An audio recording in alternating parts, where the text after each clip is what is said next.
여러분의 구독은 영상을 제작하는 데 큰 힘이 됩니다. 영상을 보시기 전에 구독과 좋아요 꼭 부탁드리겠습니다. 아울러 회원이 되시기를 원하시는 분들은 유튜브 채널 홈피 구독 옆에 있는 가입 버튼을 눌러주시기 바랍니다.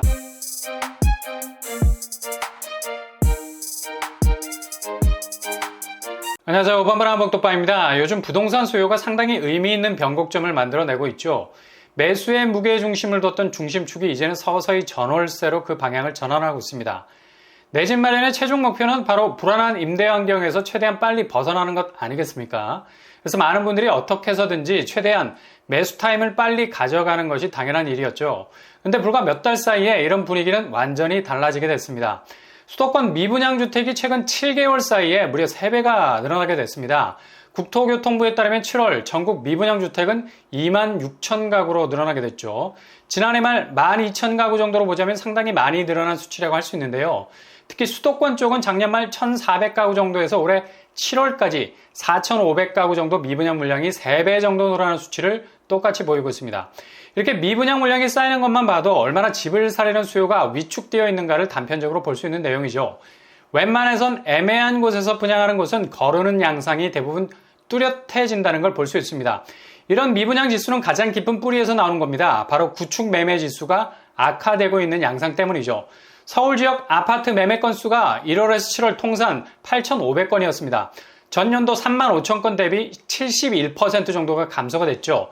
이건 거의 수직 낙하라고 보면 되겠죠. 가장 큰 폭의 감소를 보인 곳은 성북구, 그리고 도봉구, 노원구 순입니다. 이렇게 구축에서 매매 건수가 확 줄어드는 거래 절벽이라는 뿌리가 갈수록 깊어지게 되니까 분양에서도 확실한 명암이 갈릴 수밖에 없는 거죠. 최우선적으로 분양가가 기대치를 상회하게 되면 무조건 패스하게 되는 건 당연하고요. 게다가 입지가 모호하면 이건 볼 것도 없게 되는 겁니다. 최근 서울에서 분양했던 단지들 미분양 났죠. 참패입니다.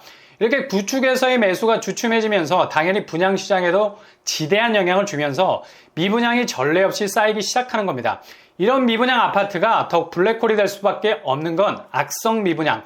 그러니까 입주 시점까지도 물량을 털어내지 못하고 아파트 건물만 덩그러니 서 있는 유령 건물로 가게 된다는 거죠. 아마도 이런 악성 미분양은 지방에서부터 시작되면서 서서히 수도권 외곽 지역으로 들불처럼 번지게 될 겁니다. 그러니 경기나 수도권 외곽 분양은 당분간 눈길도 주지 말아야 되고요.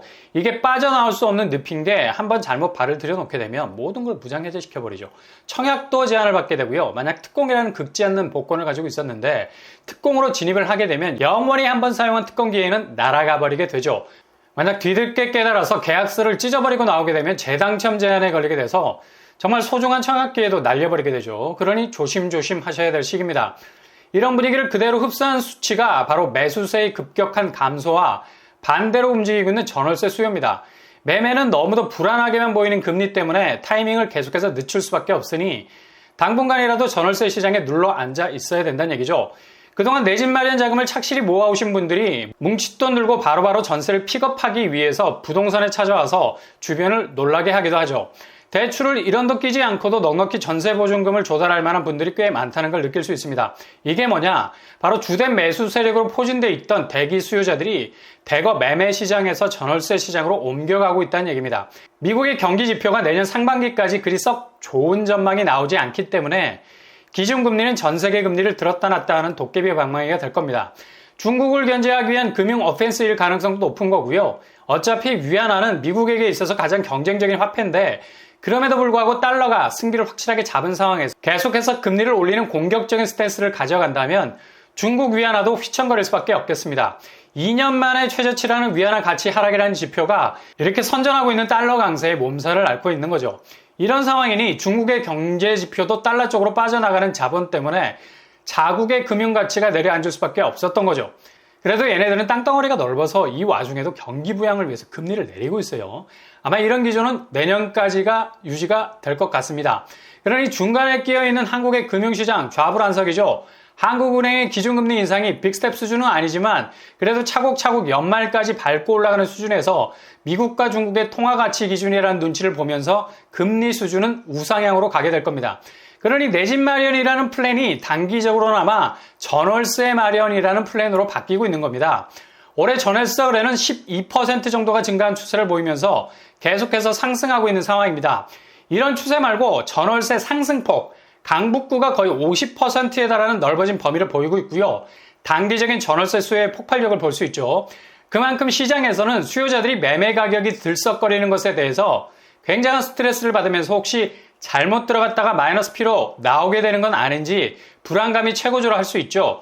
그러니 전격 전월세로 돌리고 있는 상황입니다. 근데 이렇게 임기응변시 대처가 중요하긴 하지만 중요한 건 임대시장에서도 작은 문제 아니겠습니까? 전세는 대출금리가 경기지표 때문에 계속 올라가는 바람에 전세대출 이자가 부담이 되죠. 그러니 매매나 전세나 어차피 이자 물기는 매한가지. 그래서 여기서도 선택지가 달라지게 되는 겁니다. 바로 월세로 전환해버리는 거죠. 대출 이자 부분에서 비교적 자유롭기 때문이죠. 송파구 같은 경우 전세 거래는 전년 대비 27% 정도 감소한 반면에 월세 거래 비율은 40% 정도 늘어나게 됐습니다. 그러니 전세를 놓으려는 집주인은 세입자 구하기가 점점 힘들어지게 되고요. 따라서 수요가 없고 공급이 넘치니 전세가는 내려가고요. 한편으로 세입자 입장에선 이렇게 내려가는 전세로 갈아타고 싶기도 하지만 향후 대출 이자가 걱정이 돼서 아예 월세 쪽으로 돌려버리는 상황이 발생하고 있습니다. 이렇게 되면 연말로 가면서 월세 수요가 급격하게 증가, 내려가는 전세 가격 대신 올라가는 월세 가격으로 또 다른 부담을 떠안을 수도 있겠습니다. 그래서 전국 전세 가격은 0.08% 하락, 월세 가격은 0.16% 오르는 지표를 보이고 있죠. 이런 이유로 향후 전월세는 이전처럼 서로 퉁칠 수 있는 하나의 묶음으로 포장된 임대시장이 아니라 둘 사이의 치열한 눈치 작전을 통해서 가장 효율적인 한 곳을 선택해야 하는 경쟁력 관계가 되어버린 겁니다.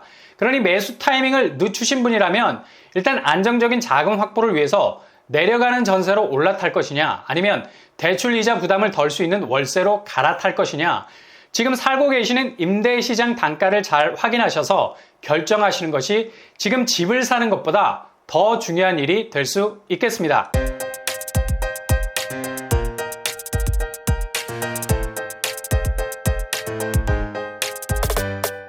오늘의 부동산 캐리커처, 매수세가 전월세 수요로 옮겨가면서 향후 하락하고 있는 집값과는 상관없이 대기 수요는 불안을 해소하기 위해서 더 안정적인 임대 쪽으로 눈길을 돌리게 될 것 같고요. 확실하게 전월세 중 어느 쪽으로 갈아타야 할지 그 선택지가 이후 내 집 마련의 자금 확보를 안정적으로 가져갈 수 있는 기준이 될 수 있을 것 같습니다. 항상 여러분의 길이 꽃길만 되실 수 있기를 바랍니다. 이상으로 뻔뻔한 복덕방을 마치겠습니다. 구독과 좋아요 부탁드립니다. 감사합니다.